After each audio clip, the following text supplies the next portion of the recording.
ज्ञान, ये जो करणान योग का विषय पढ़कर क्या फ़ायदा? पुरुषार्थ थोड़े उसके अनुसार होता है। अरे पुरुषार्थ तो ये है कि हम उसमें कुछ नहीं कर सकते हैं। हाँ, ये निर्णय होना, दृढ़ता से निर्णय होना जरूरी है। ये तत्व निर्णय ही जो कार्यकारी है, और उसके लिए तो ये हम ज्ञान, सर्वांगीण ज्ञान हो जाता है तो तत्व निर्णय और भेद ज्ञान बहुत आसान हो जाता है। हाँ, पुरुषार्थ क्या करना है? कोई वजन थोड़े ही उठाना पड़ता है। पुरुषार्थ क्या होता है? लोगों का यही प्रश्न होता है, घिसा पिटाकर तो वही कहीं ना कहीं से क्रमबद्ध की बात हो या सर्वज्ञ की बात हो या प्रत्येक द्रव्य की अनादि अनंत पर्याय सुनिश्चित है ऐसा कहे तो फिर हमारा पुरुषार्थ क्या रहा? पुरुषार्थ किसको मानते हैं? हम चाहते कि चाय पियो और चाय नहीं पीते, भगवान ने तो दूध पीने का देखा है तो हमारा पुरुषार्थ क्या रखा? हम तो यहाँ लेफ्ट टर्न लेना चाहते हैं और भगवान ने देखा है राइट टर्न, तो हम लेफ्ट में नहीं जा सकते, तो हमारा पुरुषार्थ क्या रहा? पुरुषार्थ किसको समझ रहे हैं? सर्वज्ञ ने, भगवान ने देखा है, उसके विरुद्ध करने को पुरुषार्थ मान रहे हैं। ख्याल में आती है बात?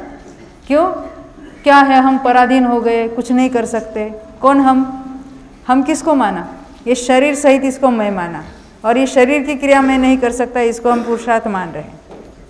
अरे आत्मा की प्रत्येक पर्याय आत्मा स्वयं कर रहा है। शरीर की जो पुद्गल की पर्याय वो पुद्गल में हो रही है, वो स्वतंत्र अपने अपने से हो रही है, यथा समय योग्य हो रही है, वो आत्मा स्वयं ही तो कर रहा है ना वो पर्याय, अन्य थोड़े ही कर रहा है।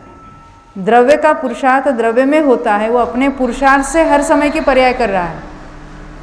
हर समय की जो पर्याय हो रही है वो अपने पुरुषार्थ से ही हो रही है, परंतु हम इस बात का स्वीकार नहीं करते हैं और हम एक दूसरे के सुनकर या लौकिक में जो कोई हमारी बोलचाल की भाषा है उसके अनुसार ये पुरुषार्थ का अर्थ लगाना चाहते हैं। क्या पुरुषार्थ है? अरे धर्म का पुरुषार्थ है, इतना पुण्य कमाया, इतना दान दिया, इतना पर्वत चढ़ के आया। क्या पुरुषार्थ किया? धर्म, अर्थ, काम और मोक्ष, इतना पैसा कमाया, कितना पुरुषार्थी जीव है। इतना गरीब था ना, अभी कितने अरब कितने करोड़ कमाए उसने, ये पुरुषार्थ हुआ उसका। ये थोड़े ही पुरुषार्थ है उसका, ये तो पूर्व पुण्य से मिलने वाला हो तो मिलेगा। ये करोड़पति अगर पुरुषार्थी है तो फिर किसी पर संकट आके वो तो धन सारा चला जाता है ना। हमने देखे ना, गरीब होते हुए भी देखे। हाँ, कच्छ में हुआ, कितने का ही हो गया, हमारी आंखों के सामने होती है बातें। तो क्यों हुआ? पुरुषार्थी था तो क्यों धन चला गया? तो ये धन कमाना कोई पुरुषार्थ नहीं है। वर्तमान में पाप कर रहा है और पूर्व का पुण्य का उदय हो रहा है। हमें तो बंध उदय का भी पता नहीं है। जो अभी पैसे की आवक दिख रही है वो पूर्व के पुण्य के कारण अभी वर्तमान में कुछ अनुकूल संयोग मिल रहे हैं और हमें सारा पुण्य पैसे में ही दिखता है।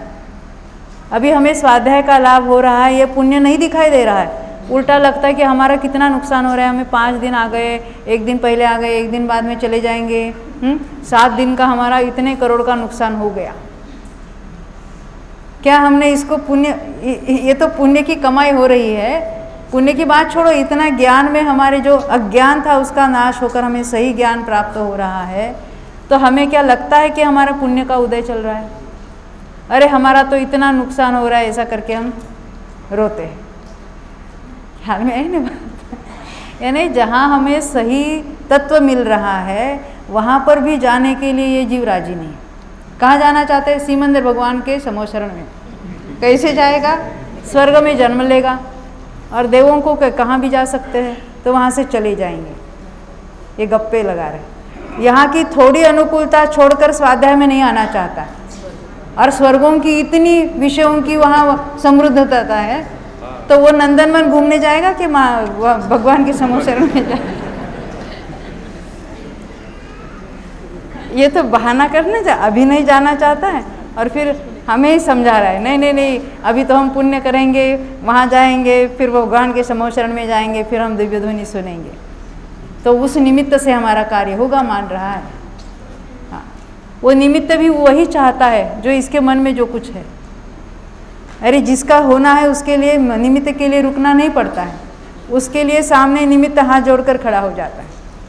सबको मालूम है ना, सिंह की पर्याय में महावीर को सम्य दर्शन हुआ। अरे चारण मुनिराज तो आकाश है, और कैसे उन्होंने उनकी मुद्रा देखकर इनके अंतर्मुख परिणाम हुए और अंतर्मुख परिणामों में उसने सम्य दर्शन प्राप्त किया। तो निमित्त के लिए रुकना नहीं पड़ता है।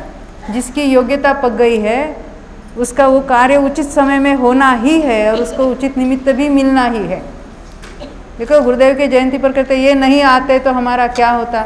हमने कहा कैसे नहीं आते, हमारी योग्यता थी तो जरूर हम उस काल में जन्मे और हमें वो उपदेश भी प्राप्त हुआ है ना। हमारी ऐसी पात्रता है तो हमें ऐसे गुरुदेव जैसे निमित्त भी जरूर मिली।